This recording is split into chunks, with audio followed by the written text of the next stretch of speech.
반갑습니다. 네. 음, 예. 저도 베가스 몇 번 왔었는데요. 베가스 교회를 방문한 건 이번이 처음입니다. 네. 그래서 진짜 감개무량해요. 그리고 베가스가 아까 목사님 말씀하신 대로 어, 참 새롭게 보이는 것 같아요. 내가 그 전에 왔던 베가스와 좀 다른 곳인가라는 생각이 들 정도요. 그리고 특별히 감사한 건 제가 요즘 계속 읽고 있던 게 킹제임스 버전이었거든요. 그래서 아, 개역 개정을 좀 다시 한번 또 읽어봐야겠다 다음번에는 그러고 있는데 한국에 다 두고 왔거든요 성경책을. 그래서 한 권 사야겠다 생각하고 있었거든요. 근데 오늘 딱 주시는 거예요. 그리고 제가 노안이 좀 오기 시작했어요 이제. 그래서 이제 이렇게 보이던 글이 잘 안 보이더라고요. 그래서 조금 멀리 하는데 여기 딱 이렇게 큰 활자 그걸 보니까 어찌나 이 섬세하고 정말 다정다감하신 우리 하나님의 은혜를 또 이 성경책을 통해서 이렇게 느낄 수가 있었습니다. 예, 이곳에 와서 여러분들 뵈니까 참 좋아요. 그리고 예, 아까 기도를 하는데 어찌나 찬양 부를 때 기도를 하는데 눈물이 나는지. 근데 어떤 마음을 주셨냐면 한 명 한 명 그 게임기를 붙잡고 있는 그 충혈된 눈을 갖고 있는 정말 정신이 반쯤 나가 있는 그 한 분 한 분이 막 떠오르면서 그분들의 그 빨간 눈동자가 막 부각돼서 떠오르면서 너무 마음이 아팠어요. 그래서 하나님이 이 베가스에 있는 그 사람들 중에 하나님이 마음 아파하시는 그 사람들을 우리가 이 라스베가스 중앙교회에서 아 정말 그 사람들을 구원할 수 있도록 하나님이 이 교회를 쓰시겠구나. 이렇게 하나님이 중앙교회에 대해서 큰 마음을, 큰 계획을 품고 계시는구나. 마음에 너무 많이 와닿았어요. 그래서 이제 캘리포니아로 돌아가면 제 기도책이 있거든요. 기도책에다가 이제 라스베가스 중앙교회를 올려놓으려고 그래요. 그래서 중앙교회 확장을 위해서 기도하는 게 아니라 하나님 나라의 확장이 정말 예수님을 중앙으로 모신 교회가 되어서 초심을 잃지 않고 항상 정말 베가스의 중앙이 되어서 하나님의 그 중앙에 있는 그 마음을 전하는, 그래서 성도들을 살리는 그런 구원의 역사가 일어나는, 그런 확장이 일어나는 교회가 되게 기도해 야겠다라는 아까 마음을 너무 많이 받았어요. 너무 울었어요. 그리고 우리 앞에 이 찬양하는 진짜 다음 차세대 우리 자매 형제들을 보니까 어찌나 마음이 정말 이 각박한 땅에서, 이곳에서 진짜 하나님 붙잡고 여기 나와서 이렇게 찬양을 자신이 가진 그런 재능으로 이렇게 연주하는 모습을 보니까 굉장히 감격적인 그런 마음이 들더라고요. 그래서 정말 그 친구들 보면서 이 친구들이 이제 이 베가스의 정말 중앙이 되겠구나, 중심이 되겠구나 하는 그런 생각을 해봤습니다. 네, 제가 함께 이제 제가 혼자 이렇게 다니다가 하나님이 팀으로 팀 사역, 팀 미니스트리 하는 그런 마음을 많이 주셨어요. 홀로 독야청청이 아니라 하나님 뭔가 함께 협력해서 또 하나님을 일을 하는, 혼자 하는 것보다 사실 여러 가지 어려운 일도 많겠죠. 갈등도 있을 수 있고.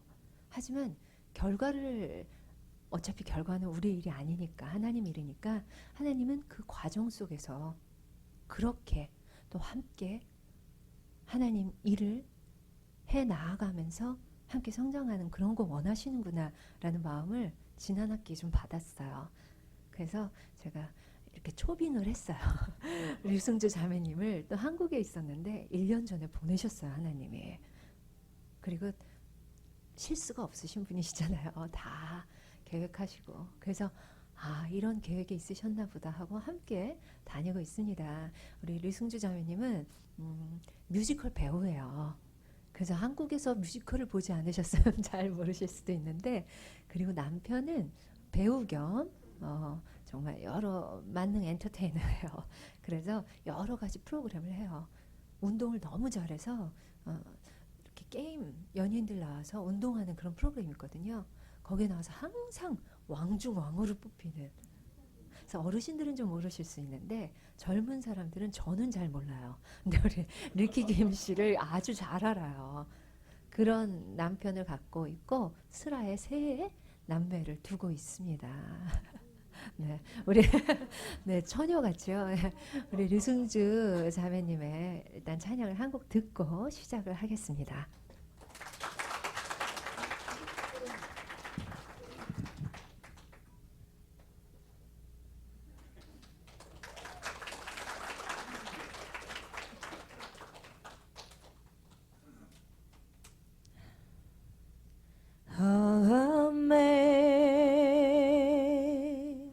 Amazing grace,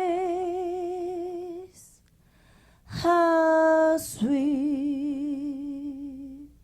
the sound that saved a wretch like me.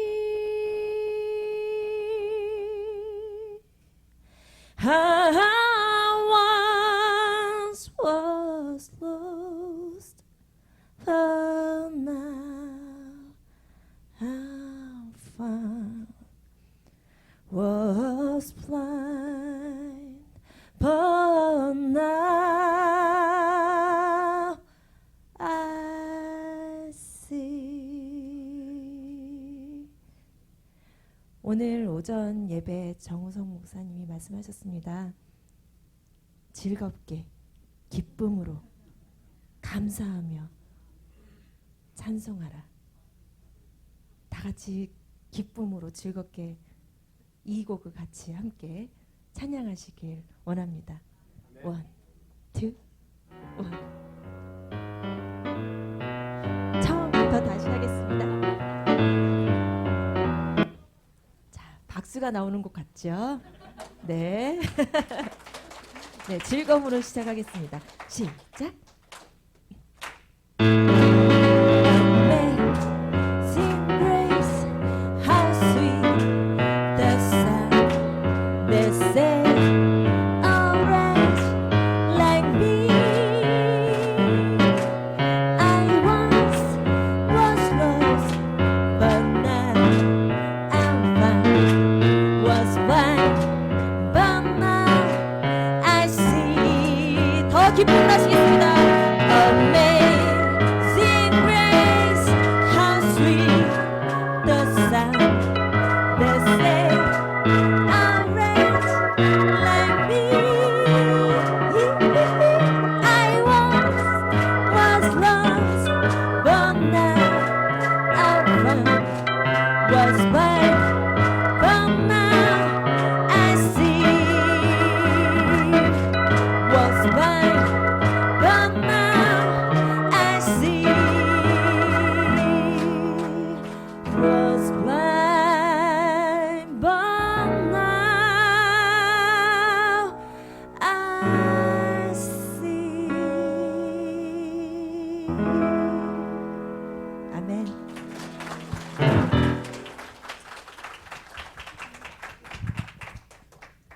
네, 정말 하나님의 은혜가 아닐 수 없습니다.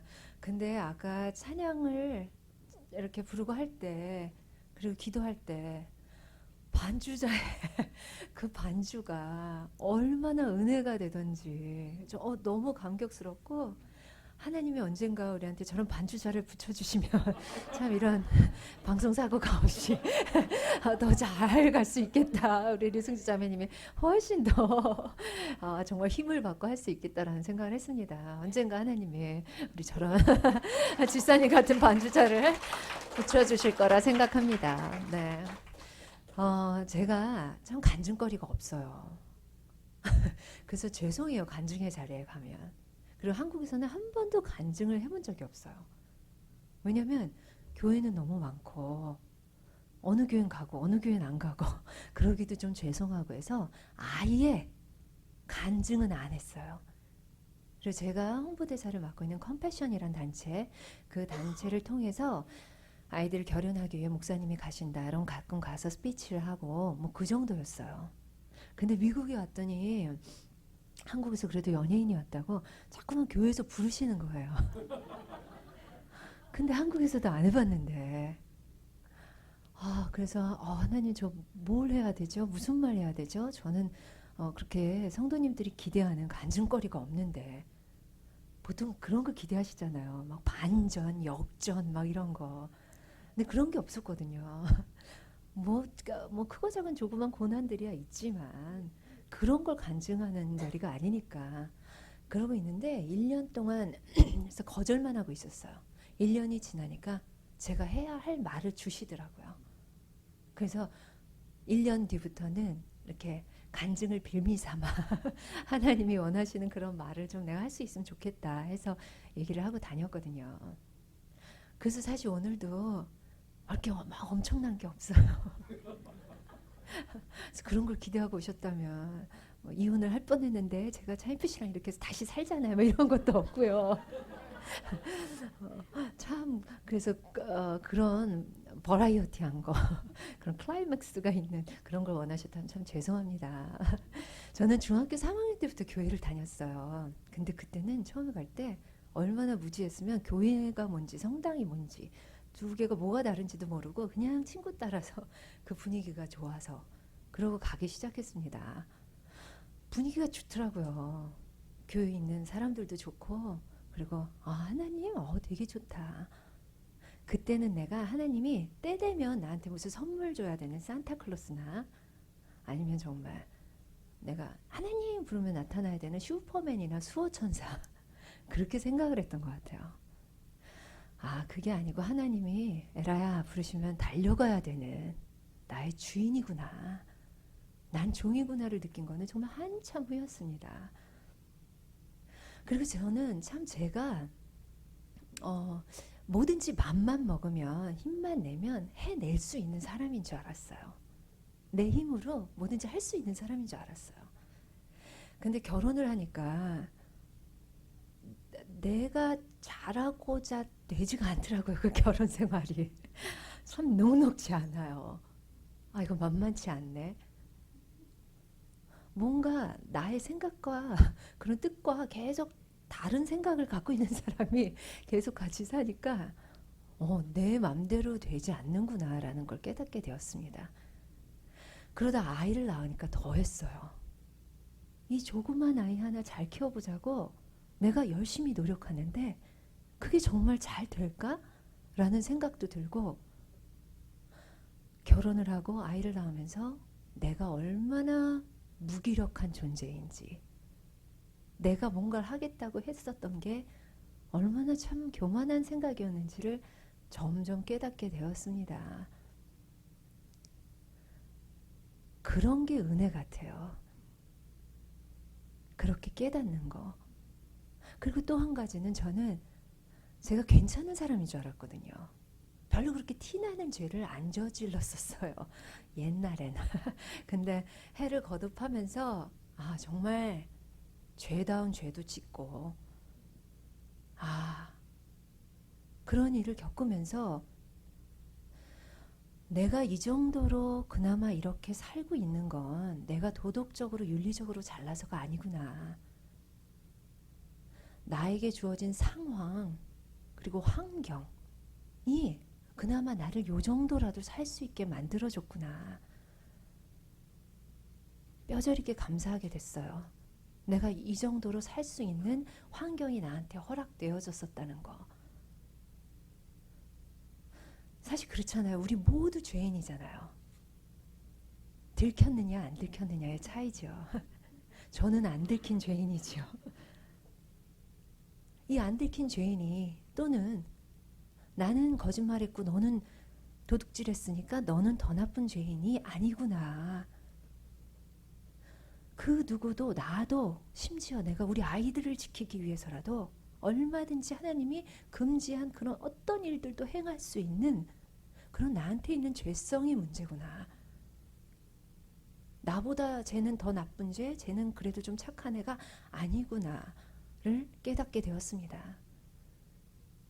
그리고 제가 죄 가운데 참 은혜가 있다고 제 죄를 통해서는 하나님 앞에 다윗의 그 시편에 있는 정말 피눈물 흘리는 그 회개의 기도를 보면서 저도 그런 적이 있거든요. 울면서 막 기도한 적이 있어요. 근데 막 계속 죄책감을 갖고 하나님 앞에 기도하니까 하나님이 다시는 기억지 않으리라 말씀으로 저를 세워주시는 거예요. 그러니까 사실 이 자리에도 설 수 있습니다. 괴수 같은 괴수 중에 정말 사도 바울의 고백이 제 고백이 아닐 수 없는데요. 그런 죄를 경험하고 나니까 제가 좀 못된 성격이 있었거든요. 예를 들어 조금 좀 뭔가 행동이 시간 약속을 계속 늦는다든지 어떤 좀 뭔가 좀 잘못 행하는 사람이 있으면 딱 판단하고 비판하고 정죄하고 제 세 가지 습성이 있었어요. 판단, 비판, 정죄의 선수였어요. 제 특기라고 해도 과언이 아닌데 그러던 내가 내 죄를 통해서 아, 내가 이랬는데 다른 사람들이 저지르는 과오나 실수를 이해할 수 있게 되더라고요. 정말 감사했죠. 나는 어땠는데 저 사람 저러는 거 나와 다른 거지만 충분히 이해하고 저럴 수밖에 없는 상황이었을 거야. 하나님 앞에 회개하면 될 거야. 이 생각을 하게 되었습니다. 이런 크고 작은 그냥 깨달음들이 제 간증이에요, 사실. 그래서 간증이라는 게 사실 그런 거잖아요. 하나님이 내 인생에 어떻게 개입을 하셨으며 그 다음에 나를 어떻게 만져가시는지 그거에 대한 나눔이잖아요. 그래서 제가 누군가를 처음 만나면 어떻게 하나님을 만나셨으며 또 그 다음에 삶은 어떠신가 이런 얘기 듣길 좋아하거든요. 그래서 그런 말씀을 드려야겠다 라고 생각을 했습니다. 우리가 이렇게 깨달으면 깨달음은 우리가 똑똑해서 깨닫는 게 아니잖아요. 그게 은혜라고 생각하거든요. 하나님이 주시는 거죠. 그러면 사실 그 다음에는 우리의 일이 남아 있습니다. 그 깨달음을 값없이 받았으니까 그 다음에는 우리의 일은 선택을 해야겠지요. 하나님이 주신 깨달음대로 살 것인가? 그렇지 않고 그대로 옛날처럼 살 것인가? 저는 10몇 년 전에 친정엄마가 돌아가시면서 리워렌 목사의 목적이 이끄는 삶을 좀 읽어보고 함께 얘기를 나누자고 하셨어요. 친정엄마, 친정부모님이 저보다 훨씬 후에 하나님을 믿게 되셨거든요. 근데 저희 엄마는 좀 학구적인 그런 분이세요. 그러니까 막 열심히 자신의 기질대로 공부를 하시더라고요. 이 책, 저 책, 로이드 존스의 십자가부터 시작해서 막 읽으시면서 신앙에 대해서 막 혼자 많이 배우시고 그렇게 하시면서 저랑 같이 얘기를 나누고 싶어 하셨는데 제가 살아생전엔 그 말씀을 못 들어드리고 돌아가시고 나서 그 책을 읽게 되었어요. 제가 처음 읽은 기독교 서적이었어요. 그래도 읽기로 선택을 했던 거였죠. 읽었는데 깜짝 놀랐어요. 저는 그냥 하나님이 저를 이렇게 만드셨고 이렇게 잘 살고 가다가 뭐 연기 생활하면서 가족들 잘 돌보고 그리고 조금 뭐 좋은 일 하다가 이렇게 가면 되겠지라는 생각을 갖고 있었어요. 근데 목적이 이끄는 삶이란 책은 저에게 하나님이 나를 만드실 땐 목적이 있으셨다 라는 그 단순한 진리를 깨닫게 해줬어요. 와, 그냥 날 만드신 게 아니었구나. 나에 대해서 목적을 갖고 계시는구나. 그래서 내 성격, 내 환경, 내 외모까지 모든 것들이 다 하나님의 목적하심과 관계가 있는 거구나 라는 걸 깨닫게 되었습니다. 그랬더니 많은 게 선명해졌어요. 연기자로서 유명은 해졌는데 사실 상 같은 거 별로 많이 못 받아봤거든요. 이상하다. 하나님이 나 연기자로 만드셨으면 상도 주실 만한데 왜 유명하게만 하셨지? 라는 생각도 있었어요. 깨달았어요. 연기자는 내 직업이구나. 하나님의 목적하심은 다른 게 있겠구나. 그게 내 소명이겠구나. 연기자는 내 소명이 아니구나. 다른 누군가에게는 연기자의 어떤 계획을 갖고 계셨겠죠. 그로써 하나님께 영광 돌릴 수 있게. 근데 나는 아니었구나. 희한하게 섭섭하지 않았어요. 너무 감사했어요. 그걸 깨닫게 되니까. 그럼 과연 하나님은 왜 날 만드셨을까? 도대체 목적이 무엇일까? 궁금증을 갖고 기도하기 시작했죠. 궁금증을 가질 필요도 없었습니다. 하나님은 이미 저를 만드실 때부터, 아니 태초에 천지를 창조하실 때부터 저에 대해서 목적과 계획을 갖고 계셨던 거죠. 저는 그저 깨닫고 뭐지요? 하면서 궁금해하면서 기도했는데 하나님은 그때부터 길을 열어가시더라고요.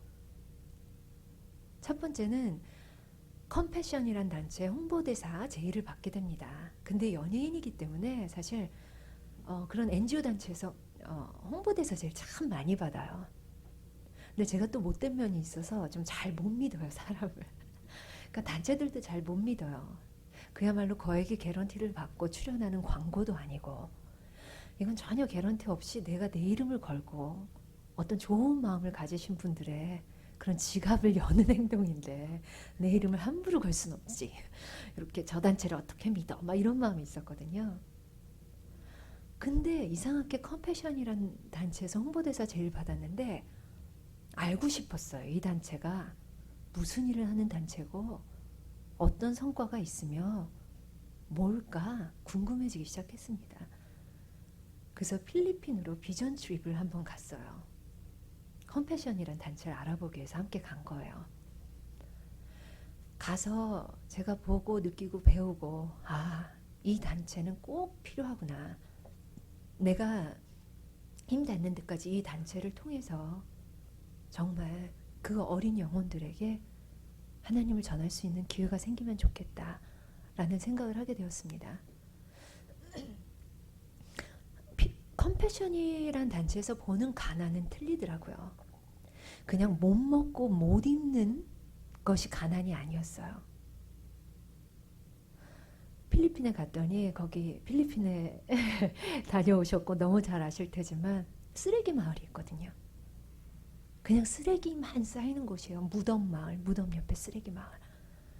거기서 아이가 태어나면요, 그 쓰레기 더미에서 태어나고 그 쓰레기 더미에 버려지는 거 주워 먹고 그렇게 자라다가 어린이 노예로 팔려가든지 성매매 대상이 된다든지 아니면 어릴 때부터 나쁜 길에 빠져서 정말 약물 중독자가 된다든지 그냥 그렇게 살다가 죽는 거예요. 내가 얼마나 귀한 존재인지, 하나님이 나에게 얼마나 특별한 계획을 갖고 계신지 그 어떤 기회조차 한 번도 느끼지 못하고 느끼기는커녕 그런 기회가 있을 수도 있다는 걸 전혀 생각지도 못하고 그냥 거기서 태어나서 그렇게 쓰레기처럼 버려지고 쓰레기처럼 죽어가는 사람들이 있는 거예요.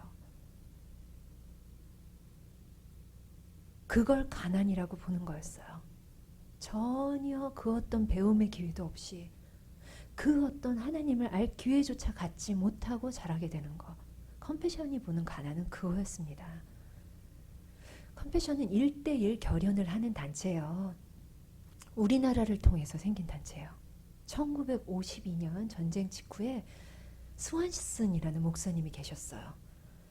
그 목사님이 오셔서 미군들 예배를 인도하시러 오셨다가 아침마다 큐티할 때 바깥으로 트럭이 쓰레기 지푸라기 더미를 날르는 걸 보게 되셨어요. 어느 날 아침 큐티하다 또 그 쓰레기 더미를 지푸라기 더미를 트럭 위에 실어 올리는데 봤더니 지푸라기 더미에서 애기 손이 툭 튀어나온 거예요. 뛰쳐내려갔죠. 말도 안 통하는데 스탑 저기 쓰레기 아니다 베이비다 하면서 무작정 트럭을 세우고 트럭 뒤에 올라타신 거예요. 그리고 스완슨 목사님이 발견하신 건 매일 아침 쓰레기를 실어 나르는 줄 알았던 그 지푸라기 더미가 쓰레기가 아니라 전쟁 때문에 고아가 된 아이들, 굶어 죽고 얼어 죽는 그 아이들의 시체를 치우는 차였다는 걸 발견하게 됩니다. 그리고 방에 들어가서 울면서 기도하죠. 하나님, 이 조그만 나라에 이 조그만 아이들에게 왜 이런 일이 일어나야 하나요? 울면서 기도하는데 하나님이 주신 답은 그래, 너는 봤다. 어떻게 할래? 였습니다. 목사님은 길거리에서 구걸하는 아이 깡통이 하나를 얻어서 그걸 갖고 미국으로 들어가요. 그리고 미국도 경제공황 때고 미국에도 고아들이 막 있을 텐데 그 깡통을 들고 전국 방방곡곡을 다니십니다. 이 깡통이 뭔 줄 아냐고. 이 더러운 이 깡통은 저기 먼 아시아의 코리아라는 조그만 나라에 그 안에 또 조그만 어린아이들의 생명통이라고 말씀을 하시면서 후원금을 모으기 시작해요. 그리고 전쟁 고아들을 돕는 그런 사역을 시작합니다. 그게 컴패션의 시작이에요. 1952년부터 2000년이 넘을 때까지 우리나라 전쟁 고아들을 많이 후원합니다. 목사님으로 의사, 간호사 많이 배출을 해내요. 그런데 이제 더 이상은 월 38불로 우리나라 아이들을 도울 수가 없게 돼요. 그래서 우리나라는 이제 더 이상 수혜국이 아니라 후원국으로 탈바꿈을 하게 됩니다. 굉장히 감개무량한 일이에요. 제가 컴패션 때문에 다른 제3세계 국가를 다니면 곳곳에 있는 프로젝트에서 거기 관계자들이 자기네도 코리아처럼 되길 원한다고. 지금은 이렇게 도움을 받고 있지만 우리도 언젠가 또 다른 나라들을 도울 수 있는 그런 코리아 같은 나라가 되면 좋겠다고. 그런 얘기들을 막 하시더라고요. 자랑스러운 일입니다. 상상도 할 수 없는 엄청난 성장이 있었어요. 우리나라에는. 정말 하나님의 은혜가 아닐 수 없지요. 그런 단체가 컴패션입니다. 제가 컴패션을 하면서 느낀 건 누가복음 10장 27절의 말씀이에요. 내 이웃을 내 몸과 같이 사랑하라. 전 사실 이 말씀 때문에 그래 나도 봉사라는 걸 좀 해보자 시작을 했었거든요. 근데 하면서 좀 묘한 느낌이었어요. 내가 누군가를 돕는데 도우라는 말씀이니까 그럼 그 사람은 분명히 좋을 게 분명할 텐데 나는 뭐지? 나는 왜 또 다른 이런 기쁨이 느껴지지? 라는 막연한 질문을 갖고 있었거든요. 컴패션을 통해서 그 말씀의 비밀을 알게 되었습니다. 저만 깨달은 게 아니더라고요. 근데 그렇게 좋은 일을 하시는 분들 여기도 많으실 거예요. 이 말씀의 비밀을 깨달으신 분들이 공통적으로 입 맞추듯이 하시는 말씀이에요. 분명히 난 누군가를 도우려고 시작했는데 내가 왜 이렇게 기쁘죠? 내가 왜 이렇게 감사하죠? 내가 왜 이렇게 벅차죠? 이런 말씀들을 하시더라고요. 내 이웃을 내 몸과 같이 사랑하라는 주신 명령 딱 두 가지잖아요. 네 목숨과 마음과 뜻과 혼을 다해 주 너의 하나님을 사랑하고 내 이웃을 내 몸과 같이 사랑하라.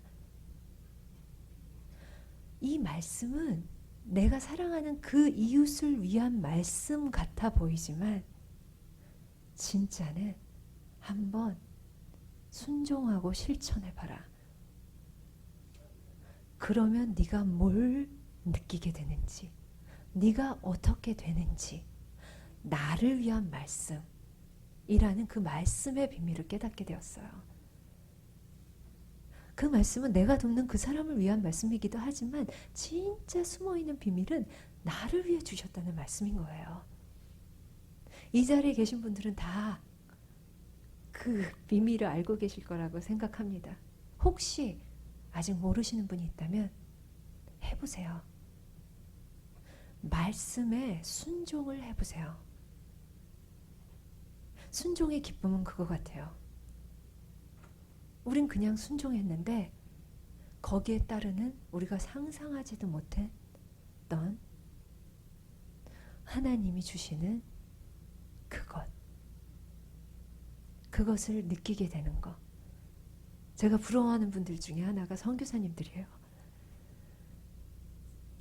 저분들은 분명히 저분들만이 느끼는 하나님과의 뭔가가 있을 거야 생각이 들어요. 그러니까 그렇게 오지에 가시죠. 그 벌레와 그 모든 것이 맞지 않는 곳에 가족들 데리고 떠나시죠. 내가 떠나기 전엔 도저히 느낄 수 없는 그 무엇인가를 느끼고 계실 거야 라는 생각을 해요. 근데 한편으로는 저는 요 정도만 느낄게요 하나님 그러고도 있어요. 근데 또 보내시면 가야겠죠.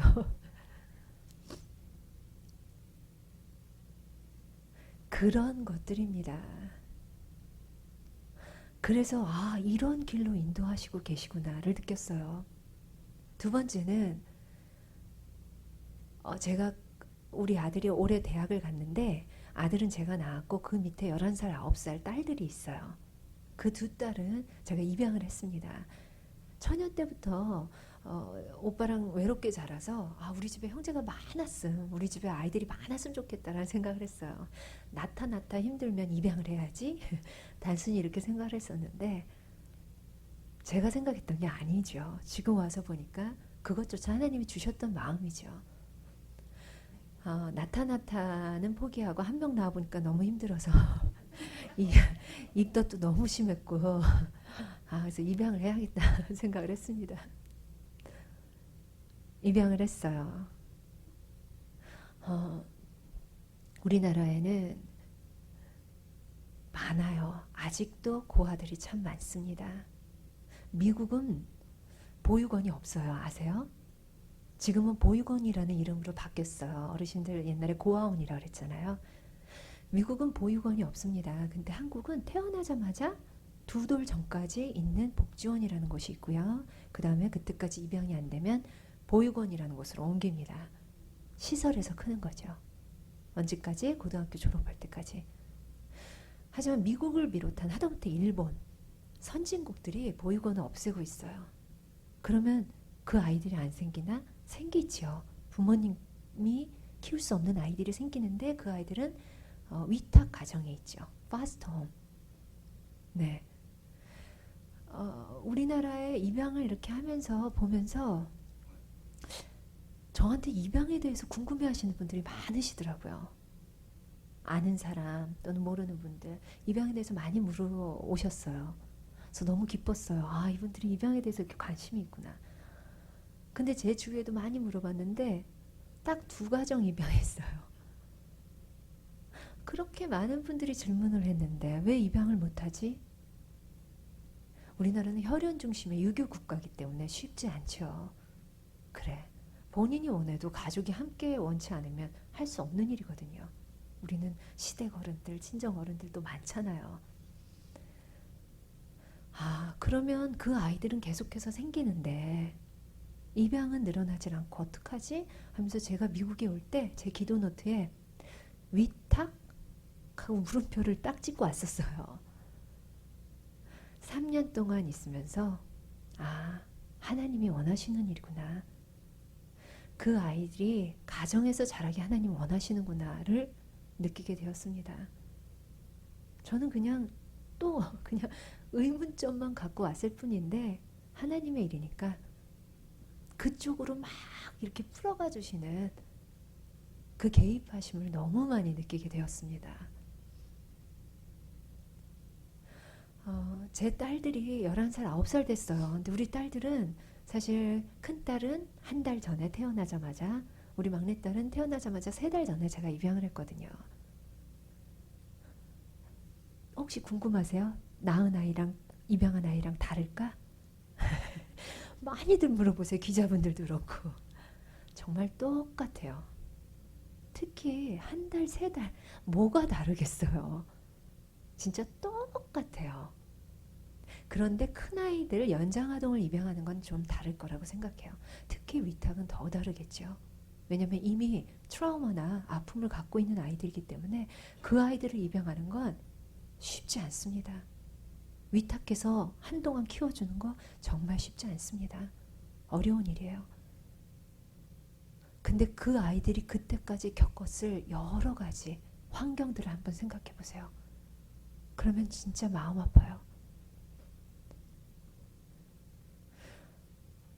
혹시 여러분들이 그런 쪽에 마음이 있으셔서 그런 기회가 생긴다면, 근데 너무 나를 힘들게 한다 하면 여러분 그릇이 크신 거라고 생각하세요. 하나님이 맡기신 거예요. 이 아이를 뽑아서 네가 적임자야. 네가 해줄 수 있어 하고 맡기신 거라고 생각합니다. 우리 애들은 그냥 애들하고 일반 애들하고 똑같아요. 제 그릇이 그냥 그 정도 같아요. 하나님이 너는 이 아이들한테 적임자야 하고 이렇게 예쁜 아이들을 보내주셨죠. 입양이라는 거가 참 아름다운 특별한 가족의 관계입니다. 근데 세상 사람들이 그렇게 생각하지 않는 경우가 많아요. 저한테도 많은 분들이 아유 그 좋은 일, 아유 입양이란 단어를 입에 못 담으세요. 아유 그렇게 좋은 일 하시고, 그래서 제가 입양이요 그렇게 말씀을 드려요. 놀라세요. 마치 뭔가 좀 입에 꺼내면 안 되는 좀 그런 음지적인 일이라고 생각을 하세요. 그렇기 때문에 비밀 입양을 하시는 거겠죠. 하지만 생각의 전환을 해보면 이게 얼마나 큰 축복인지 알기 시작하면 쉬쉬할 필요가 없는 거예요. 그래서 저는 아기 때부터 말을 못 알아들을 갓난아기 때부터 붙잡고 막 기도해 줬어요. 하나님, 제가 뭘 잘했길래 하나님 저에게 이렇게 이쁜 아이들을 이 축복된 입양을 하게 해주셨나요? 너무 감사합니다. 기도했어요. 그래서 아이들이 자연스럽게 입양이란 단어를 축복된 입양, 아름다운 입양, 선택된 입양, 하나님의 입양 이렇게 연결 지을 수 있게 만들었어요. 이 아이들이 커서 어디서든 누군가가 너 입양됐다며? 이런 말을 들을 때 나 입양됐어 이러길 바라면서 기도하면서 그렇게 했어요. 해주시더라고요. 우리 아이들이 얼마나 건강하게 입양에 대해서 생각하는 몰라요. 저한테 카드 쓸 때도 맨날 엄마 날 입양해줘서 고마워. 나도 나중에 커서 입양할 거야. 그리고 최근에는 가장 최근에는 입양에 대해서 좀 더 진지하게 생각한 것 같아요. 엄마 나 입양한 거 알려줘서 고마워. 그렇게 카드를 쓰더라고요. 그래서 같이 얘기를 해요. 맞아, 니는 입양됐어. 하나님이 특별히 선택하셨어. 근데 세상에는 너무 많은 아이들이 입양되지 못하고 있어. 그래서 하나님이 엄마와 너와 예진이 통해서 우리를 선택하셨어. 그 아이들을 위해서. 함께 사역자 같아요. 말 안 듣는 사역자. 그래서 함께 그런 얘기를 막 해요. 어느 날 밤은 우리 딸이, 큰딸이 굉장히 이제 무서움을 많이 타요. 아마 엄마 뱃속에 있을 때 태교가 좋지 않았던 것 같아요. 그렇게 우리 남편은 정말 이런 딸바보가 없이 사랑을 하거든요. 근데 또 불구하고 아기 때에, 지금은 좋아졌는데 아기 때에는 막 자다가 막 악몽을 꾸는지 잠에서 못 깨나고 막 울면서 깨더라고요. 겨우 깨워서 엄마 여기 있어, 괜찮아 괜찮아 하면 또 잠들거든요. 태교가 정말 중요하구나 생각했습니다. 그런데 무서움을 많이 타서 깨면 꼭 방에 와요. 어느 날도 와서 잠이 들어서 자 눕자 하고 이렇게 눕혀놓고 두들겨 주는데 새벽녘에 달빛의 어슴풀에 봤더니 11살이거든요. 아가씨가 한 명 누워있어요. 진짜 많이 컸어요. 언제 이렇게 컸나 싶어요. 이제 거의 제 키가 될 것 같아요. 이렇게 두들겨 주는데 와, 우리 예은이 예진이 내가 그때 입양 안 했으면, 고맙습니다. 어디서 어떻게 자라고 있을까? 분명히 이 모습 좀 비슷한 모습으로 자라고 있을 텐데 어떻게 자랐을까? 그 생각을 하니까 정말 소름이 끼치고 너무 무서워져요. 또 한편으로는 그때 우리 예은이 예진 옆에 너무 많은 아이들이 누워 있었거든요. 걔네들 어디에서 어떻게 자라고 있을까? 분명히 이 정도 나이, 이 정도 비슷하게 자랐을 텐데 걔네는 왜 예은이 예진이가 못됐을까? 너무 마음이 아팠어요. 새벽에 혼자 부응했죠, 울면서. 하나님, 제가 이 아이들을 위해서 무슨 일을 할까요? 막 울면서 얘기했어요. 미국에 와서 1년 뒤에 하나님이 주셨다는 말씀도 그 얘기거든요. 미국에 와서 보니까 우연치 않게 하나님이 미국 파스터홈 어떤 그런 일을 하는 그런 쪽과 연결을 해주시고 많이 알게 해주시고 계세요. 근데 봤더니 우리 LA와 오렌지 카운티 그 두 지역에만 한국 위탁 아동들, 그러니까 부모와 함께 자랄 수 없게 되는 아이들이 급속하게 증가되고 있더라고요. 그래서 그 아이들이, 어떤 아이들은 LA 지역에 있는 아이들은 부모가 영어 못하는 아이들도 당연히 많아요. 그러면 초등학교 가기 전에 애들이면 영어 한마디도 못하죠. 근데 엄마 아빠랑 자랄 수 없게 돼요.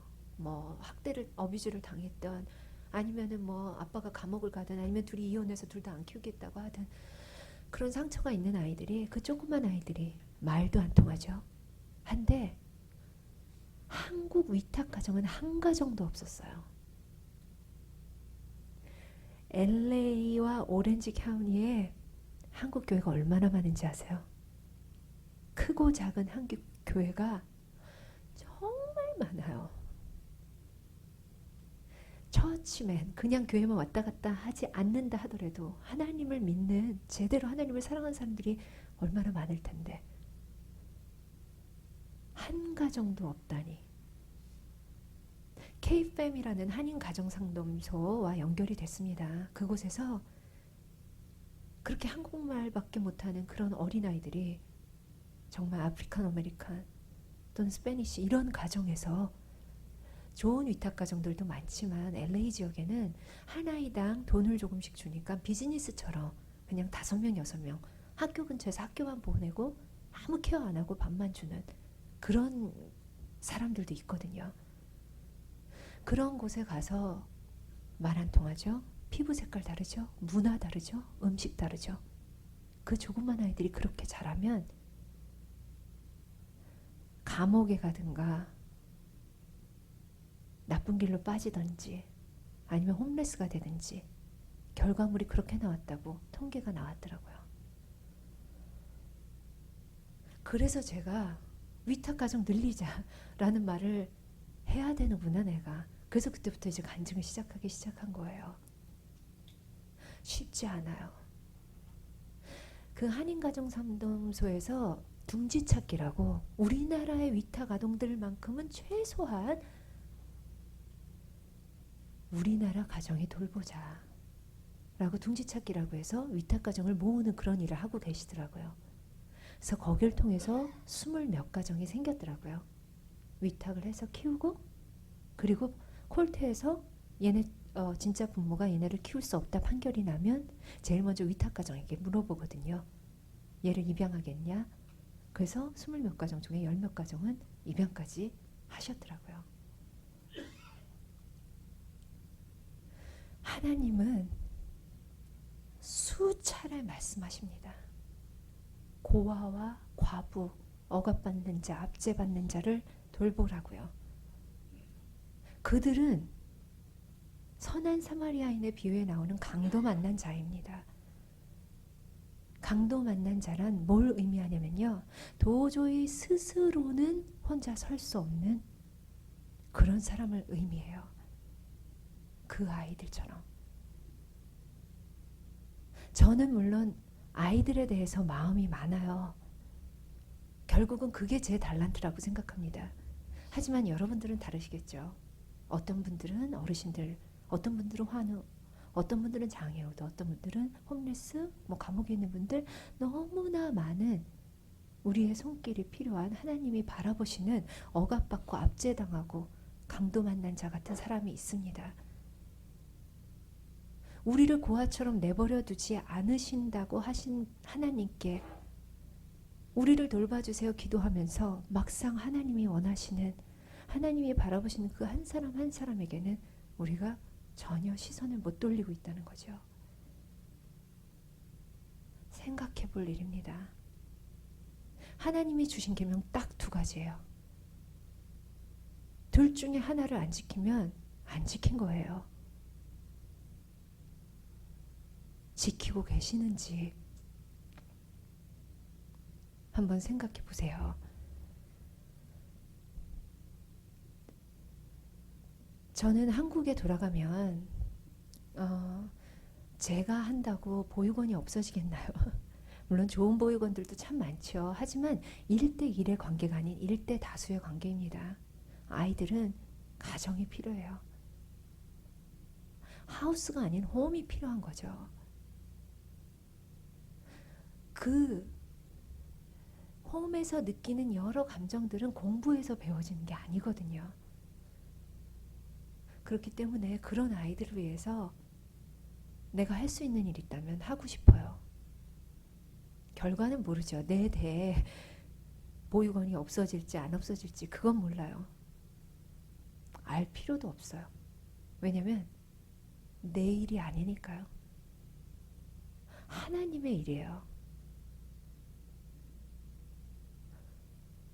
나는 그냥 그날 그 순간순간 하나님이 주시는 마음이 있다면 거기에 순종만 하면 되더라고요. 참 편해요. 하나님 믿는 건 이렇게 편한 거예요. 우리가 순종을 못하는 가장 큰 이유 중에 하나가 결과를 생각하기 때문이라고 어떤 목사님께서 말씀하시더라고요. 그런 것 같아요. 결과는 우리의 일이 아니라는 거죠. 선한 일을 할 때 낙심할 필요가 없는 거예요. 하나님의 역사대로 하나님의 때 하나님의 방법대로 분명히 이루어집니다. 하나님의 일은. 우리는 거기에 동참시켜줬다는 그 영광스러운 길에 올라섰다는 것만으로 감사합니다. 할 수 있는 거죠. 내가 뭔데 그 일에 동참을 시켜주셨나. 이 자격도 없는 나를 어떻게 그 일에 동참을 시켜주셨을까. 그거에 감격하고 누리시면 되는 거죠. 하나님은 그렇게 만들어 가시더라고요.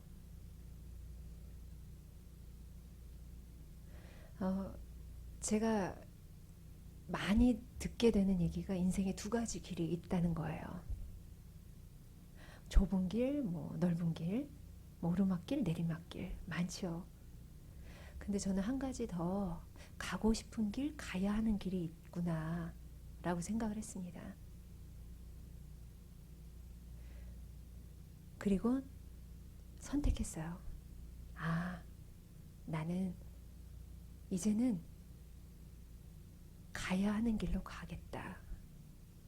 알려주시면 글로 가겠다. 내가 연기자 생활을 하면서 가고 싶은 길로 많이 왔어요. 근데 연기자는 제 직업이기 때문에 한국 돌아가면 연기도 계속 할 거예요. 브라운관에서 계속 만나실 수 있습니다.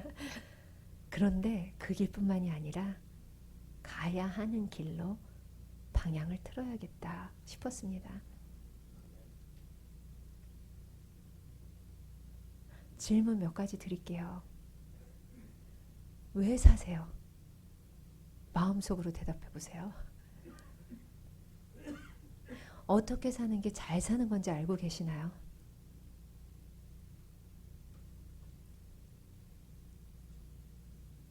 뭐에 사로잡혀 사세요? 내가 뭐에 사로잡혀 사는지 알려면 내 스케줄표와 내 카드 내역서를 보면 잘 알 수 있어요. 내 카드 내역서에 하나님이 바라보시는 그런 강도 만난 자를 돕는 명세서 하나 없다면 좀 하셔야 돼요. 뭐가 적혀 있나요? 내 스케줄표에 어떤 일정들이 잡혀 있나요? 한번 돌이켜 보셔야 됩니다. 그리고 제가 미국에 와보니까 정말 우리 교민 여러분들 얼마나 힘들고 외롭게 사는지 알 수 있어요. 한국을 떠나와서 한국 사람이라는 느낌도 많이 줄어들고, 하지만 결코 미국 사람도 아니에요. 자녀들은 어느 순간에 한국말을 잊어버리고 얼마나 외롭게 사시는지, 라이드는 또 왜 이리 많은지, 차에서 부모님들 특히 어머님들 이렇게 혼자 라이드하면서 이렇게 외롭게 사시는구나. 어깨에 너무나 많은 짐들이 있습니다. 힘들게 외롭게 어디론가 달려가고 계시지요. 잠깐 멈춰보세요. 그렇게 힘들게 외롭게 달려가고 계신데 방향이 맞나요? 시작점은 똑같습니다. 하지만 방향이 틀렸다면 내가 그렇게 애를 쓰고 그렇게 수고하고 무거운 짐이 아무 소용이 없게 되는 거예요. 시작은 같지만 끝은 아주 달라집니다. 잠깐 서서 둘러보세요. 맞는 방향으로 가고 있는지.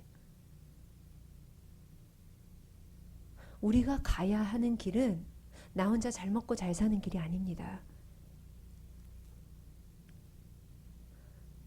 도저히 혼자서는 설 수 없는, 그것도 결국 하나님이 만드신 게 아니잖아요.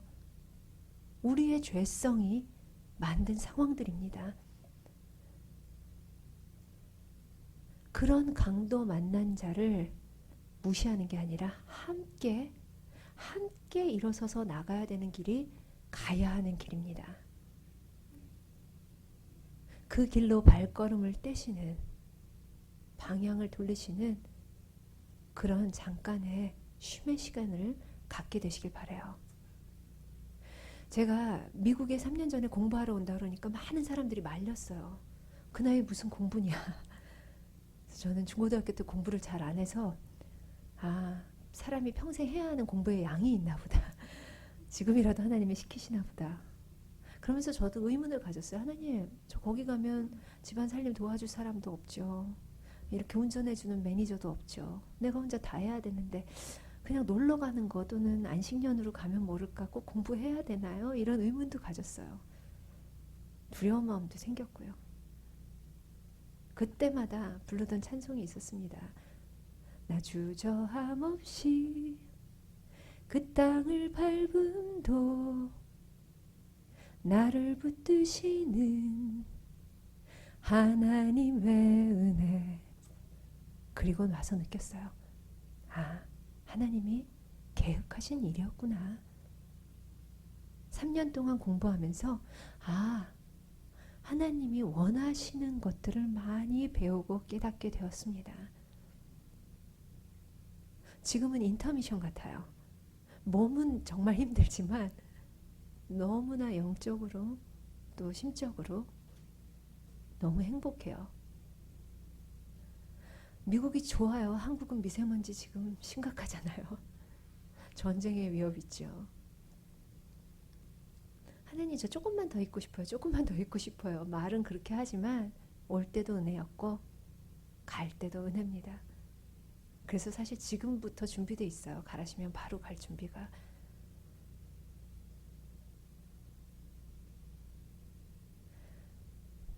제가 선택한 것 중에 참 큰 선택이었죠. 최근에 한 가장 큰 선택이 미국에 오는 거였어요. 주저하실 필요 없으십니다. 하나님이 마음을 주시면 순종하시고 행하시면 돼요. 그 다음은 하나님의 일이에요. 난 그날 순간순간 하나님이 주시는 마음대로 순종을 하면 됩니다. 뭘 할까요? 라는 질문만 갖고 누군가를 만나게 하셨을 때 하나님, 무슨 계획을 갖고 계신가요? 어디로 보내셨을 때 하나님, 왜 보내셨나요? 질문만 하면 돼요. 순종하고 질문하고 쉽잖아요. 그럼 그 다음은 답은 다 하나님이 만들어 가십니다. 제 인생의 가장 큰 선택은 아무래도 남편을 만난 거 아닙니다. 남편을 선택한 거 아니고요. 그것도 큰 선택이지만 믿음이죠.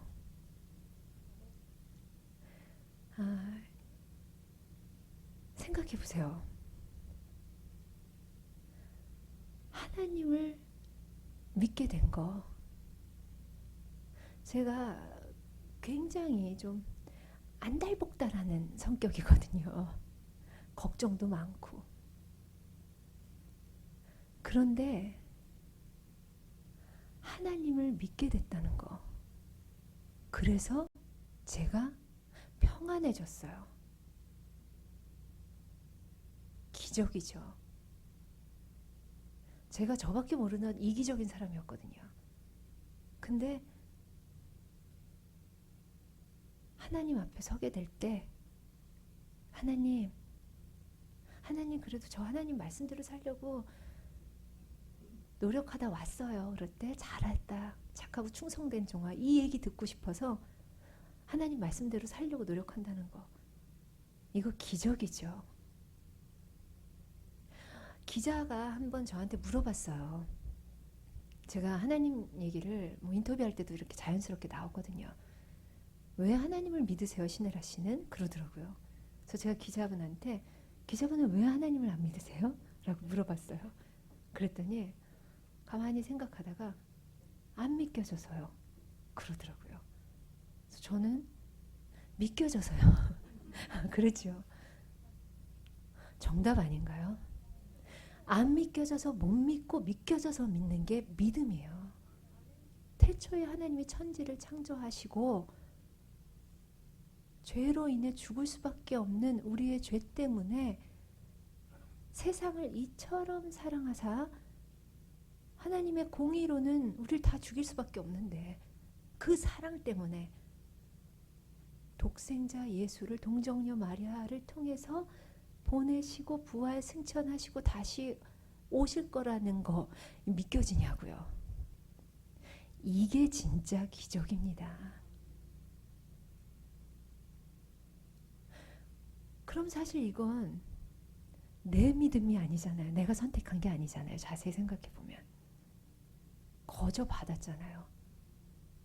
내가 지금 혹시 하나님을 안 믿는 분이 있으시다면 그분께 거금을 드리겠습니다. 하나님을 믿으세요 하면 믿어질까요? 믿는 척을 할 수 있겠죠. 믿고 싶으실 거예요 아마. 하지만 믿어지진 않습니다.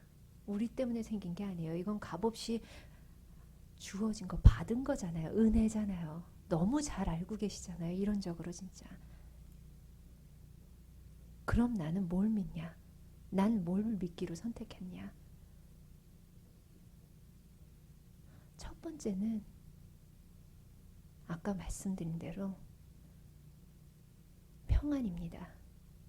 하나님이 주시는 평안을 믿기로 선택했어요. 내가 계획지 않고 내가 예상치 않고 내가 생각지도 않은 내가 원치 않는 어떤 일이 생겼을 때 나를 우선 돌아보죠. 아, 내가 뭔가 깨달아야 되나 하나님 안에서. 그런데 특별한 내 뭐 잘못이나 이런 게 없을 때 그럴 땐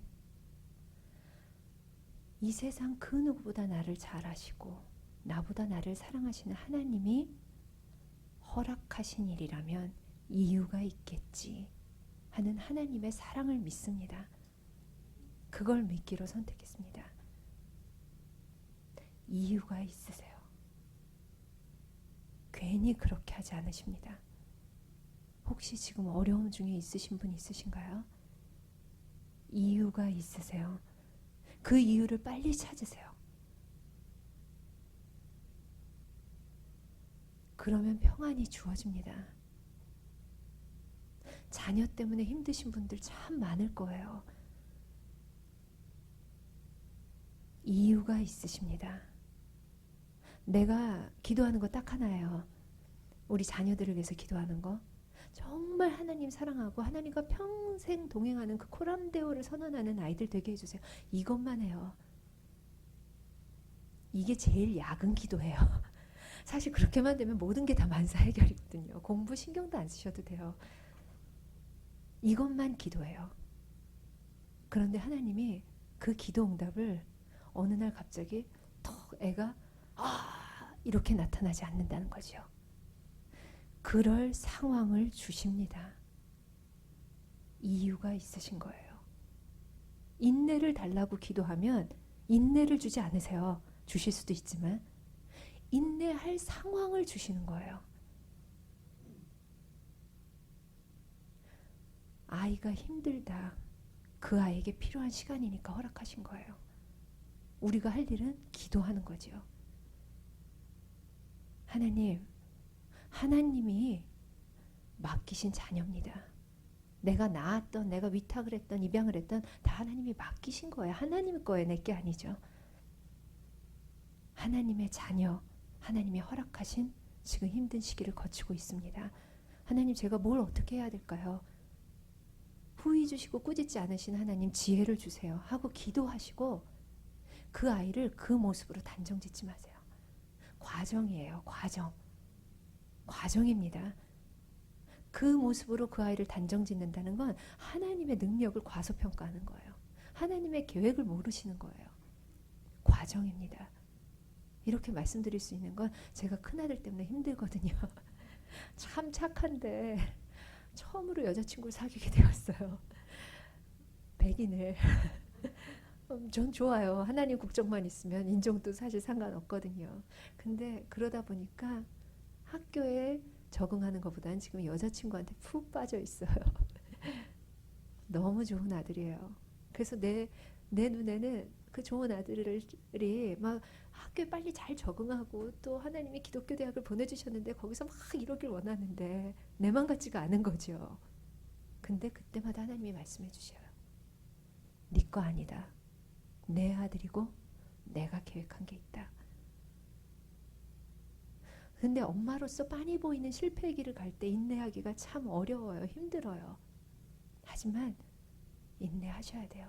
왜냐면 내 게 아니기 때문에. 하나님의 자녀이기 때문에 걱정하지 마시고 믿고 기다리시고 기도하세요. 그게 다예요. 한숨 나오고 걱정 나올 때마다 기도하세요. 하나님. 내용이 없어도 돼요. 하나님 부르시는 그 음성만으로도 하나님은 우리의 마음 다 아시잖아요. 1800년대 아시는 분들도 많으실 거예요. 어르신들 많으시니까. 스패포드라는 사람이 있었습니다. 시카고에.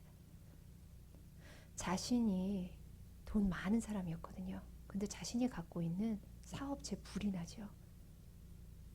아내는 병이 납니다.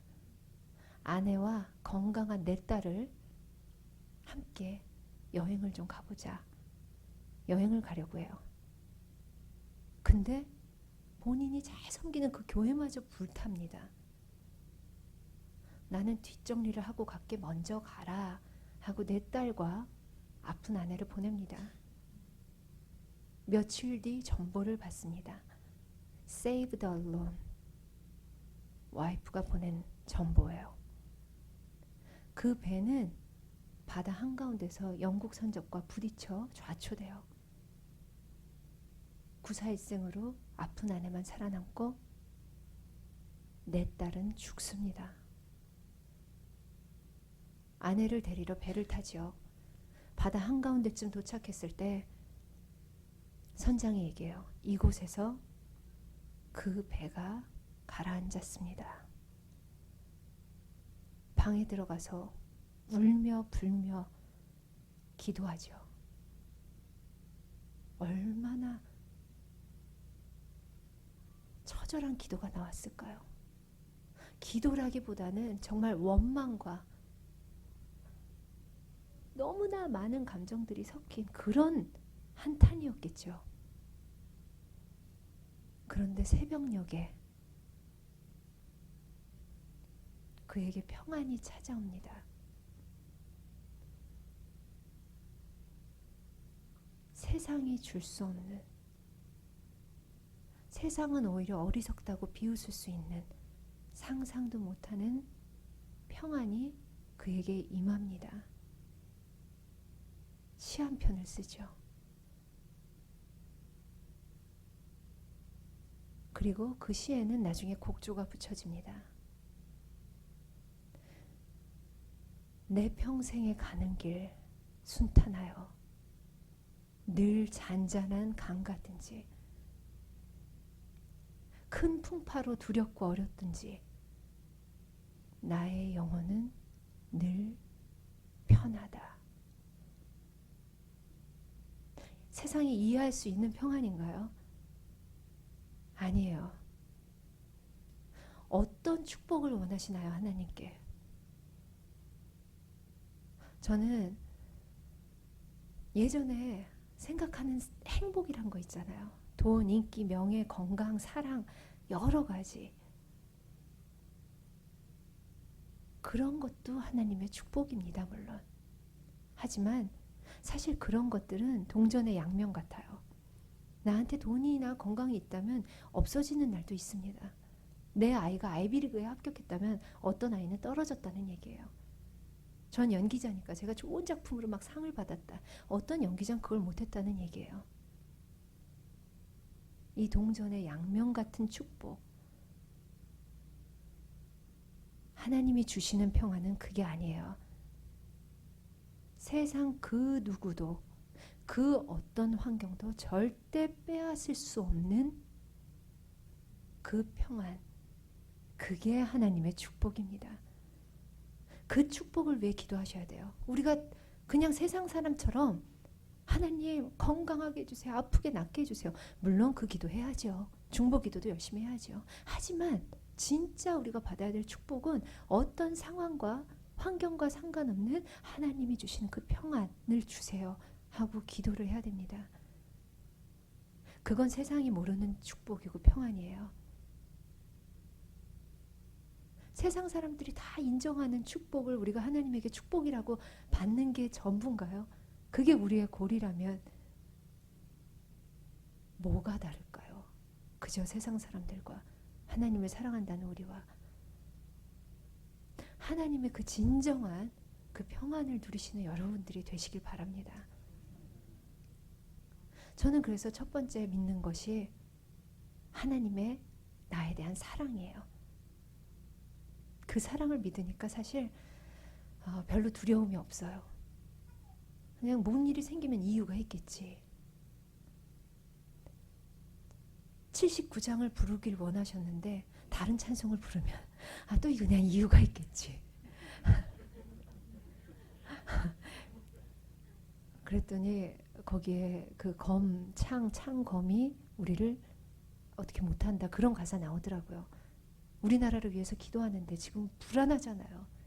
근데 맞아. 그런 전쟁이 우리를 어떻게 못해. 담대해지더라고요. 이유가 있습니다. 두 번째 제가 믿기로 선택한 건 아까 잠깐 말씀드린 대로 사실 올 때는 순서가 있지만 갈 땐 순서가 없잖아요. 어르신들도 많지만 오늘 제가 갈지 누가 알겠어요. 오늘이 됐던 내일이 됐던 1년 후가 됐던 10년 후가 됐던 언제가 됐던 하나님 앞에 대면할 그날이 있다는 거 그걸 믿습니다. 근데 그런 날이 없을 것처럼 사는 분들이 의외로 참 많아요. 우리 크리스천 가운데도 반드시 옵니다. 하나님 앞에 가서 우리가 그 영광 앞에 물론 고개를 들기도 어렵겠지만 어떤 마음가짐이 되실 것 같으세요? 지금 당장이라도 하나님 저 왔어요 하실 수 있으시겠어요? 아니면 부끄러워서 숨어서만 있으시겠어요? 그 날이 반드시 올 거라는 거 그걸 믿습니다. 이게 진짜 기적이죠. 그걸 믿기로 선택하니까 말씀드린 대로 이기적이고 그 안달복달하던 내가 변화되는 거 이게 기적입니다. 죽었다 살아나는 것도 기적이지만 사실 오늘 아침 죽지 않고 깨어났잖아요. 아까 잠깐 말씀에 나왔던 대로 그래서 우리가 이 자리에 앉아있다는 거 이거 기적이에요.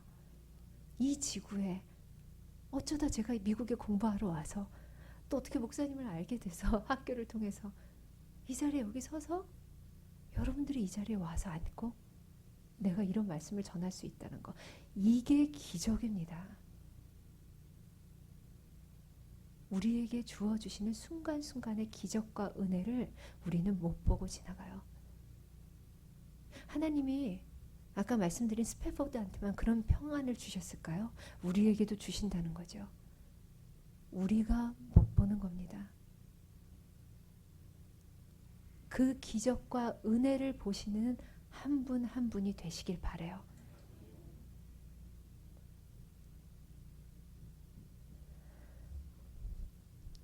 여러분들 한 분 한 분 뵈니까 선교사 같아요. 괜히 라스베가스에 있는 게 아닙니다. 어쩌다 보니 여기 와서 살게 됐네? 아니라는 거죠. 하나님이 보내셨습니다.